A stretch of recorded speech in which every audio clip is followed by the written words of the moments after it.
नमस्कार दोस्तों, स्वागत है आपका सफ़रनामा क्लासेस यूट्यूब चैनल में। जैसा कि आप सभी को पता है कि आपका दिल्ली पुलिस का एग्ज़ाम चल रहा है, जिसके लिए मैं करा रहा हूँ आपके प्रैक्टिस सेट। अब तक मैंने कुल 10 प्रैक्टिस सेट करा दिए हैं, जिन पे आप लोगों का जो प्यार है वो बहुत ही लाजवाब मिला है। तो ये हमारा प्रैक्टिस सेट नंबर 11 है और इन प्रैक्टिस सेटों में कराता हूँ 50 क्वेश्चनों का निचोड़, जिसमें मैं स्टैटिक जीके जीएस, कंप्यूटर के 10 क्वेश्चन और करंट अफेयर्स कराता हूँ। और आप यकीन मानिए, यह क्लास देखने के बाद आपको एग्जाम में ज़रूर हेल्प होने वाली है। तो इसका जो उद्देश्य है मेरा वो एक ही है कि सिलेक्शन वाली क्लास और वर्दी होगी अपने पास। तो चलिए इस क्लास को शुरू करते हैं। उससे पहले मेरी आपसे एक रिक्वेस्ट है, अगर आप चैनल पर पहली बार आए हैं तो चैनल को सब्सक्राइब करके जो बेल आइकन है उस पर भी क्लिक कर दें, जिससे क्या है कि मैं आगे जो भी प्रैक्टिस सेट या जो भी क्लास कराऊंगा उसका जो नोटिफिकेशन है वो आपके पास तुरंत आ जाएगा। तो चलिए बिना किसी देरी के इस क्लास को शुरू करते हैं। पहला क्वेश्चन है, मिस यूनिवर्स की प्रतियोगिता में शामिल होने वाली पाकिस्तान की पहली महिला एक्ट्रेस कौन है? तो ये करंट का क्वेश्चन है। तो इसका जो राइट आंसर है ये हो जाएगा option number C, Erica Robin. कौन है? एरिका रॉबिन जो है ये पहली पाकिस्तान की महिला है जो मिस यूनिवर्स 2023 की प्रतियोगिता में शामिल हुई हैं। अब तक जितनी मिस यूनिवर्स प्रतियोगिता हुई उनमें पाकिस्तान का कोई भी एक्टर मतलब पार्टिसिपेट ही नहीं कर पाया। अगला क्वेश्चन है, स्वतंत्र भारत की पहली कैबिनेट में विदेश और राष्ट्रमंडल संबंधों का पोर्टफोलियो किसके पास था? तो इसका जो राइट आंसर है वो हो जाएगा option number A, Jawaharlal Nehru. जो भारत के प्रधानमंत्री होते उन्हीं के पास तो होगा। ये सोचने वाली बात है, बस और कुछ नहीं। अगला क्वेश्चन है, निम्नलिखित में से किसे भारत के संविधान द्वारा मौलिक अधिकारों पर उचित प्रतिबंध लगाने की शक्ति दी गई है? तो इसका जो राइट आंसर है वो हो जाएगा ऑप्शन नंबर वी, संसद को। कौन लगा सकता है? संसद लगा सकती है। अगला क्वेश्चन है, पंचायत समिति के सदस्य, अब इसे पूरा करना है। तो ऑप्शन नंबर जो सी है ये इसका सही है। तो चलिए आगे बढ़ाते हैं। पंचायत समिति के सदस्य प्रत्यक्ष रूप से जनता द्वारा निर्वाचित किया जाता है। समझे? ये इसका सही आंसर हो जाएगा। और आपके जो क्वेश्चन हैं इसी टाइप के होंगे, लेंथी क्वेश्चन होंगे, और जो क्वेश्चन आपके एग्जाम आने लायक हैं वेरी वेरी इंपॉर्टेंट वो ही होंगे। और इसी टाइप के आपके एग्जाम में क्वेश्चन पूछे जाते हैं दोस्तों, इसी में नहीं, अब तक जो एग्जाम हुए हैं किसी का भी एग्जाम। तो चलिए अगला क्वेश्चन देखते हैं, निम्नलिखित में से कौन सी जनजाति वांगला नृत्य करती है? तो इसका जो राइट आंसर है वो हो जाएगी ऑप्शन नंबर जो डी है, गारो। गारो जो है ये करती है वांगला नृत्य। और ये गारो जनजाति है ये दोस्तों पाई जाती मेघालय में। मेघालय में गारो, खासी और जैंतिया पहाड़ियाँ भी हैं और जनजाति भी रहती हैं इसी नाम की। चलिए अगला क्वेश्चन देखते हैं, भारत की ओर से एशियन बॉक्सिंग चैंपियनशिप में कौन सा खिलाड़ी भाग लेगा? किसमें? एशियन बॉक्सिंग चैंपियनशिप में। तो इसका जो राइट आंसर है वो हो जाएगा option number A, Govind Sahni. कौन लेगा भाग? गोविंद साहनी। चलिए अगला क्वेश्चन देखते हैं, प्रसिद्ध पुस्तक विंग्स ऑफ फायर किसकी आत्मकथा है? वेरी वेरी इंपॉर्टेंट क्वेश्चन है।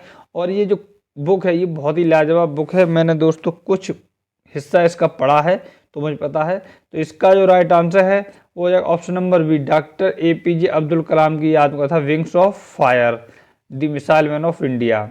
अगला क्वेश्चन है, भारत में मानव हाथी संघर्ष को कम करने के लिए मधुमक्खी वाड़ बनाने की अनूठी परियोजना किसने शुरू की है? तो इसका जो राइट आंसर है वो हो जाएगा ऑप्शन नंबर बी, खादी और ग्रामोद्योग आयोग ने। किसने की है? खादी और ग्रामोद्योग आयोग ने। चलिए अगला क्वेश्चन देखते हैं, सौभाग्य योजना किस लिए लॉन्च किया गया था? तो इसका जो राइट आंसर है वो हो जाएगा ऑप्शन नंबर ए, मुफ्त। चलिए अगला क्वेश्चन देखते हैं, निम्नलिखित में से कौन सा युग्म सही नहीं है? मतलब सुमेलित नहीं पूछा है, 3 सुमेलित हैं और 1 सुमेलित नहीं है। तो देखिए, एक तरफ भूतापी ऊर्जा का वो दिया गया है और एक तरफ स्थल यानी कि राज्य दिया गया कहाँ पे स्थित है। तो इसका जो राइट आंसर है वो हो जाएगा ऑप्शन नंबर जो बी है, ये मणिकर्णक, ये उत्तराखंड, ये सुमेलित नहीं है। बाद बाकी तातापानी छत्तीसगढ़ बिल्कुल सही है, बकरेश्वर पश्चिम बंगाल ये भी सही है, तुबा गुजरात ये भी सही है। तो ऑप्शन नंबर बी है ये वाला सही नहीं है। चलिए अगला क्वेश्चन देखते हैं। क्वेश्चन है आपका, साइमन कमीशन की सिफारिशों को निम्नलिखित में से किसने शामिल किया गया था? तो किस में शामिल किया गया था? जो साइमन कमीशन आया था 1928 में, तो उसकी जो सिफारिश वो किस में शामिल की गई थी? तो इसका जो राइट आंसर है वो हो जाएगा ऑप्शन नंबर ए, भारत सरकार अधिनियम 1935 में। किसमें गई शामिल? भारत सरकार अधिनियम 1935। वेरी वेरी इंपॉर्टेंट क्वेश्चन है। अगला क्वेश्चन है, अगर राष्ट्रपति अपने पद से इस्तीफा देते हैं, उन्हें अपना इस्तीफा पत्र संबोधित करना चाहिए। मतलब राष्ट्रपति जो अपना इस्तीफा जब देगा तो किसको देगा? तो इसका जो राइट आंसर है वो हो जाएगा ऑप्शन नंबर बी, उपराष्ट्रपति। किसके देंगे? उपराष्ट्रपति को। चलिए अगला क्वेश्चन देखते हैं, प्रतिवर्ष अंतर्राष्ट्रीय जैव विविधता दिवस कब मनाया जाता है? तो वेरी वेरी इंपॉर्टेंट क्वेश्चन है। तो जैव विविधता दिवस जो है वो मनाया जाता है 22 मई को। कब मनाया जाता है? ऑप्शन नंबर ए, 22 मई को मनाते हैं जैव विविधता दिवस। और यहाँ से क्वेश्चन बनता ही बनता है आपका। अगला क्वेश्चन है, निम्नलिखित में से कौन से मध्य एशिया देश चीन की सीमा बनाते हैं? मतलब कौन से देश हैं जो चीन से सीमा बनाते हैं? थोड़ा सा छोटा फॉन्ट है लेकिन क्या करें, क्वेश्चन थोड़ा लेंदी था। तो आप ऑप्शन देख लीजिए, 1 2 3 4 ये लिखा है। तो जी ताजिकिस्तान, उज्बेकिस्तान, किर्गिस्तान और कजाकिस्तान। तो कौन सीमा बनाता है? तो इसका जो राइट आंसर है वो हो जाएगा ऑप्शन नंबर सी जो दिया गया, 1 2 और 3। यानी कि कौन कौन हो गए? 1 2 और 3, 1 3 और 4। इसका जो राइट आंसर है वो हो जाएगा ऑप्शन नंबर सी, 1 3 और 4। ये 3 देश जो हैं वो चीन से सीमा बनाते हैं। अब इनके नाम देख लेते हैं। नाम है इनके, देखिए, ताजिकिस्तान और किर्गिस्तान और कजाकिस्तान। ये 3 देश चीन से सीमा बनाते हैं। इस टाइप का क्वेश्चन आ सकता है तो आप गलत करेंगे 100%। अगला क्वेश्चन है, निम्नलिखित में से कौन सा प्रावधान कनाडा के संविधान से भारतीय संविधान द्वारा अपनाया नहीं गया है? मतलब कि 3 अपनाए गए हैं और 1 अपनाया नहीं गया है। तो इसका जो राइट आंसर है वो हो जाएगा ऑप्शन नंबर डी, राज्यसभा के लिए सदस्यों का नामांकन। ये नहीं अपनाया गया। बाद बाकी सशक्त केंद्र के साथ संघीय व्यवस्था ये अपनाया गया है। केंद्र द्वारा राज्य के राज्यपालों की नियुक्ति ये भी कनाडा से लिया गया है। और उच्चतम न्यायालय का परामर्शी निर्णयन ये भी कनाडा के संविधान से ही लिया गया है। चलिए अगला क्वेश्चन देखते हैं, सारस 3 रेडियो टेलीस्कोप निम्नलिखित में से किस राज्य या केंद्र शासित प्रदेश में है? तो इसका स्थान पूछा, ये कहाँ पर स्थित है? तो इसका जो राइट आंसर है वो हो जाएगा ऑप्शन नंबर बी, कर्नाटक। कहाँ पर है ये? कर्नाटक में आपको देखने के लिए मिलेगा।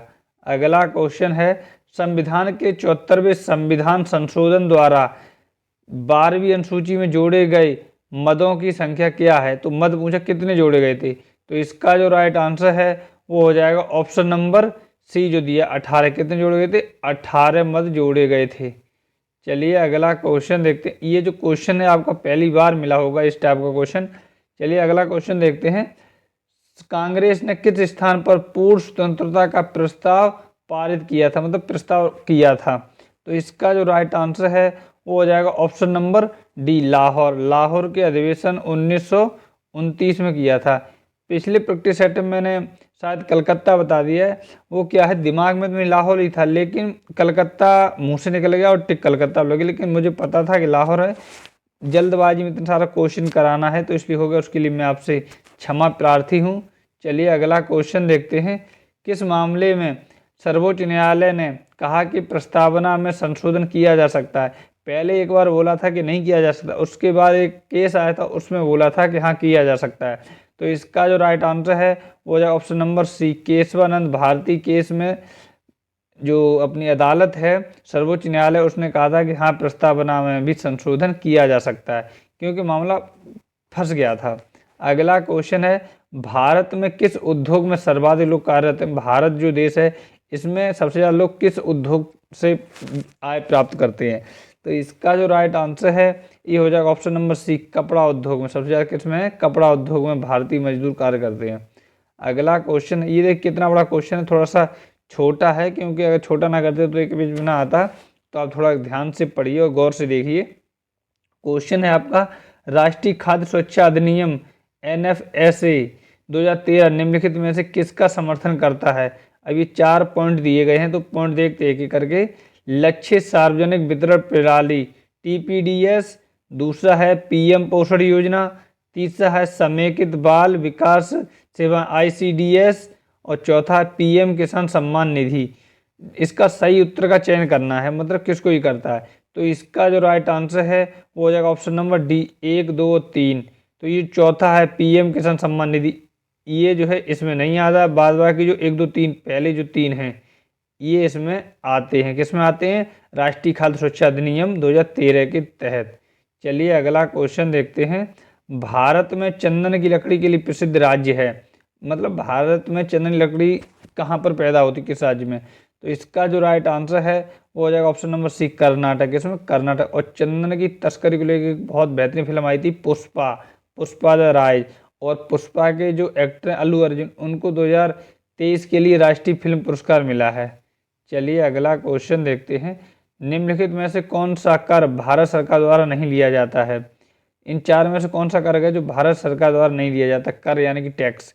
तो इसका जो राइट आंसर है वो है ऑप्शन नंबर डी, मार्ग कर। मतलब जो टोल टैक्स है, वाहन टैक्स से बोल सकते हैं, ये भारत सरकार द्वारा नहीं लिया जाता है। ये जो कंपनी जो रोड बनाती है वही कंपनी लेती है, जितने साल का टेंडर होता है, 20 साल 25 साल, जितने साल लेगी उतने साल लेगी। और ये देखिए सेवा कर, शिक्षा कर, सीमा कर, ये भारत सरकार लेती है।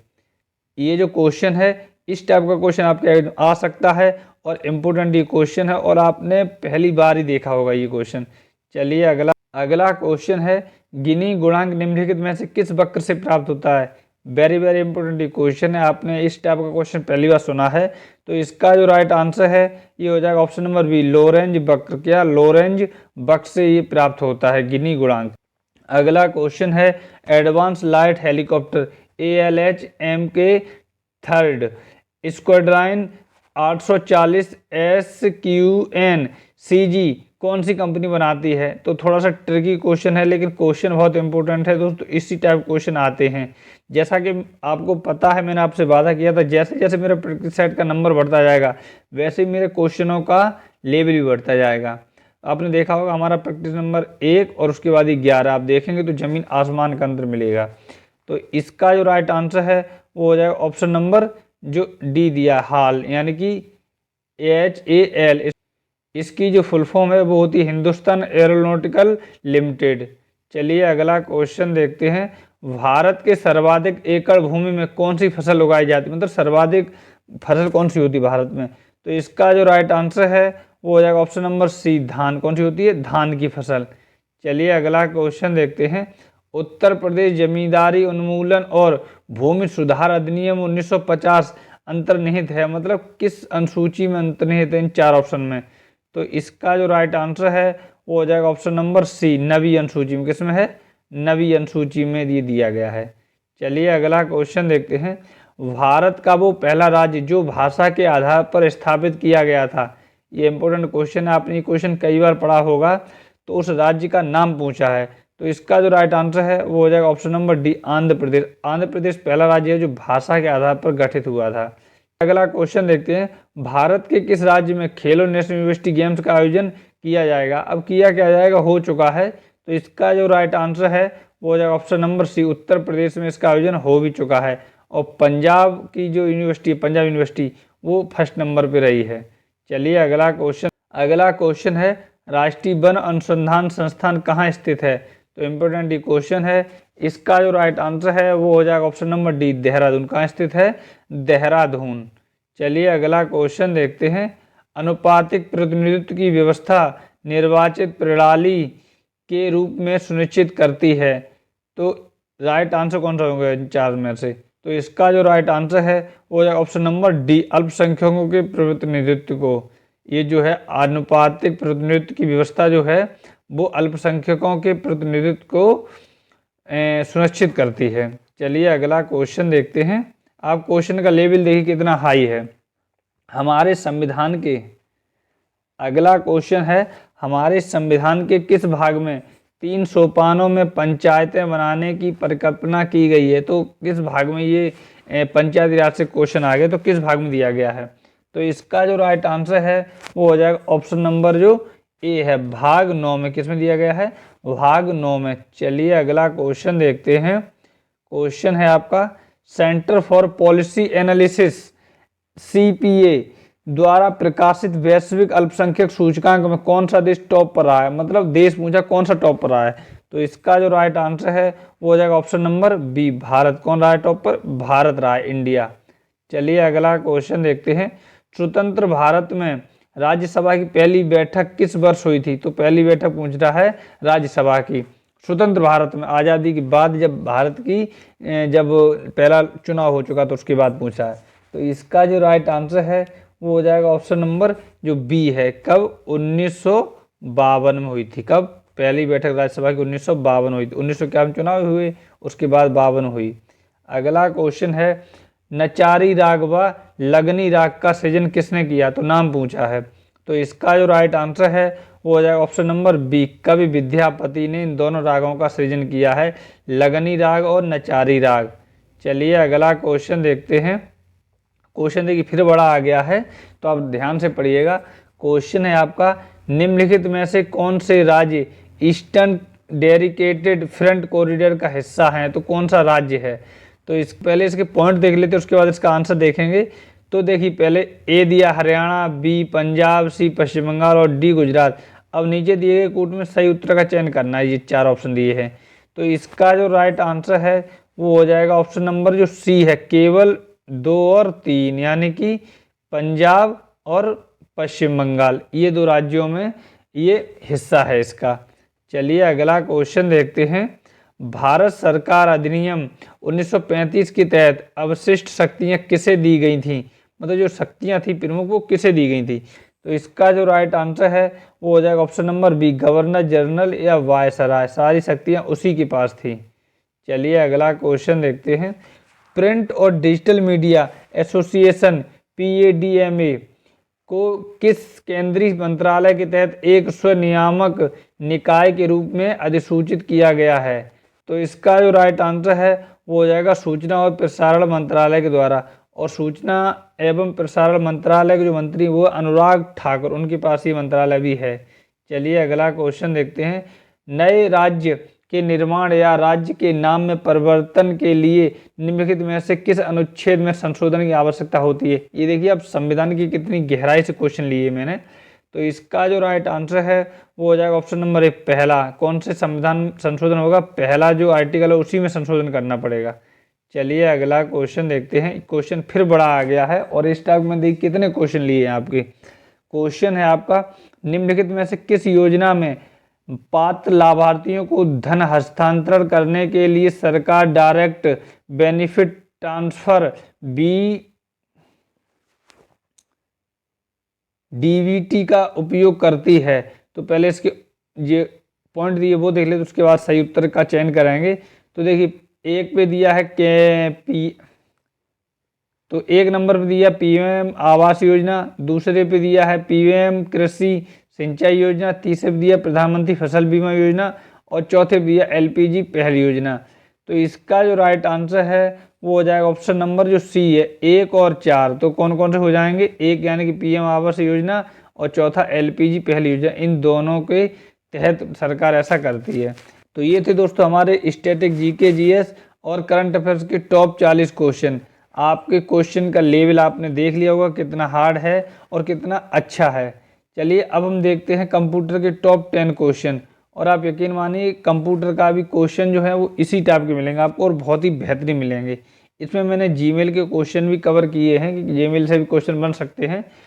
पहला क्वेश्चन है कंप्यूटर से, ईमेल प्राप्त करने के लिए निम्नलिखित में से किस प्रोटोकॉल का उपयोग किया जाता है? किस प्रोटोकॉल के तहत ईमेल प्राप्त होता है? तो इसका जो राइट आंसर है वो हो जाएगा ऑप्शन नंबर डी, POP3 के तहत प्राप्त होता है। चलिए अगला क्वेश्चन देखते हैं। कौन सा सर्वर वेब सर्वर को हमलों से बचाता है और प्रदर्शन और विश्वसनीयता लाभ प्रदान कर सकता है? तो इसका जो राइट आंसर है वो हो जाएगा ऑप्शन नंबर जो सी है, रिवर्स प्रॉक्सी। कौन? Reverse proxy. चलिए अगला क्वेश्चन देखते हैं। CD का पूरा नाम क्या है? मतलब CD फुल फॉर्म पूछता है। तो इसका जो राइट आंसर है वो हो जाएगा option number B, compact disc. CD मतलब कॉम्पैक्ट डिस्क। आपने आज से 8-10 साल पहले खूब CD चलाई होगी, DVD प्लेयर, CD प्लेयर आता था। तो CD उसमें आती थी, उसमें एक फिल्म होती थी, उसके बाद DVD आया, उसमें 4-6 फिल्म होती थी। तो CD फुल फॉर्म पूछता है, तो कॉम्पैक्ट डिस्क होता है CD की फुल फॉर्म। चलिए अगला क्वेश्चन देखते हैं। निम्न में से कौन सा सही ईमेल का पता है? अब ये 4 ईमेल के पता दिए गए हैं, इनमें से सही वाला कौन सा है? तो देखिए surjit.gmail@ ये दिया है, एक दिया है ram@yahoo.com.in ये दिया है, अगला दिया है john@भोपाल.com, एक दिया rahim@hotmail.com। तो इनमें सही कौन सा है? तो देखिए आपको मैं बता दूं, इसमें से जो ऑप्शन नंबर बी है ram.yahoo.co.in, ये बिल्कुल सही ईमेल पता है और इसी टाइप से ईमेल लिखा जाता है। जैसे हमारा ईमेल है, मैं आपको एक बार बता दूं, सफरनामा@, फिर उसके बाद gmail.com जो आ गया वो है, उसके बाद gmail.com आएगा। और एक बात मैं आपको यहाँ बता दूं, अगर आप किसी को अपना जीमेल अकाउंट दे रहे हैं या किसी का ले रहे हैं, तो आपके जो फॉन्ट हैं, जो वर्ड लिखे आपने, या तो सारे छोटे में लिखिए या फिर सारे बड़े में लिखिए। ठीक है, सफ़रनामा तो बड़े में लिखिए, सारे ही बड़े में लिखने पड़ेंगे आपको। तो इसका जो राइट आंसर है वो होगा ऑप्शन नंबर बी। अगला क्वेश्चन है, खाली जगह पहले दे दी है, विकल्प आपको एक अधूरे ईमेल को बिना भेजे उसे सेव करने में मदद करता है। तो कौन सा विकल्प करता है? तो ऑप्शन नंबर जो ए है, सेव एंड ड्राफ्ट विकल्प आपको एक अधूरे ईमेल को बिना भेजे सेव करने के लिए मदद करता है। Save and draft option number A सही है। चलिए अगला क्वेश्चन देखते हैं, व्यक्तिगत तौर पर किस कंप्यूटर का प्रयोग किया जाता है? पर्सनल पूछ रहा है, पर्सनल, तो पर्सनल कंप्यूटर पीसी होता है, तो उसी टाइप का पूछ रहा है। तो इसका जो राइट आंसर है वो हो जाएगा ऑप्शन नंबर जो ए दिया है। कौन सा? Micro computer. जो पीसी होता है वो माइक्रो कंप्यूटर होता है, उसमें हम कुछ ज़्यादा काम तो करते नहीं है। चलिए अगला क्वेश्चन देखते हैं, किसी अन्य व्यक्ति को प्राप्त मेल भेजने के लिए आपको संदेश फिर खाली करने की आवश्यकता है। तो क्या करने की आवश्यकता है? तो इसका जो राइट आंसर है वो हो जाएगा ऑप्शन नंबर जो बी है, अग्रेसिव, यानी कि फॉरवर्ड। आपके पास कोई मैसेज आया है ईमेल, अब इसे इसके पास भेजना है, तो आपको ये कॉपी पेस्ट तो मुश्किल ही करेंगे। यहाँ एक ऑप्शन आता है फॉरवर्ड का, आप उसे फॉरवर्ड कर दीजिए, इसके एड्रेस पे सीधा चला जाएगा। चलिए अगला क्वेश्चन देखते हैं, DBMS का पूर्ण रूप क्या है? DBMS की फॉर्म पूछ रहा है। तो इसका जो राइट आंसर है वो हो जाएगा ऑप्शन नंबर जो डी है, डाटाबेस मैनेजमेंट सिस्टम। क्या? Database management system, option number D सही है। अगला क्वेश्चन है, कंप्यूटरों की प्रथम पीढ़ी फिर खाली जगह तक थी, मतलब कब से कब तक थी? तो इसका जो राइट आंसर है ये हो जाएगा ऑप्शन नंबर बी, 1942 से 1956 तक कंप्यूटर की प्रथम पीढ़ी थी, और अभी कंप्यूटर की 5 पीढ़ी चल रही है और कुल 5 पीढ़ी तक हुई हैं। अगला क्वेश्चन है, और ये इस क्लास का लास्ट क्वेश्चन है, कंप्यूटर के अन्य सभी क्वेश्चन है आपका, कंप्यूटर के अन्य सभी कंपोनेंटों की गतिविधियों को कोऑर्डिनेट करने वाला सीपीयू का भाग फिर खाली जगह होता है। तो क्या होता है? तो इसका जो राइट आंसर है वो हो जाएगा option number C, control unit. कौन होता है? Control unit. तो ये थे दोस्तों हमारे जीके, जीएस, स्टैटिक जीके और कंप्यूटर के टॉप 50 क्वेश्चन। उम्मीद करता हूँ ये जो क्लास आपके लिए बहुत ज़्यादा हेल्पफुल रही होगी और आपने हमारे क्वेश्चन का लेवल देखा होगा, और आपसे लगातार सपोर्ट की उम्मीद में बनाए रखा हूँ। चलिए मिलते हैं नेक्स्ट क्लास में। तब तक आप अपना और अपनी फैमिली का ख्याल रखिए और अपनी दिल्ली पुलिस या अन्य किसी एग्जाम की तैयारी अच्छे से करते रहें। धन्यवाद दोस्तों।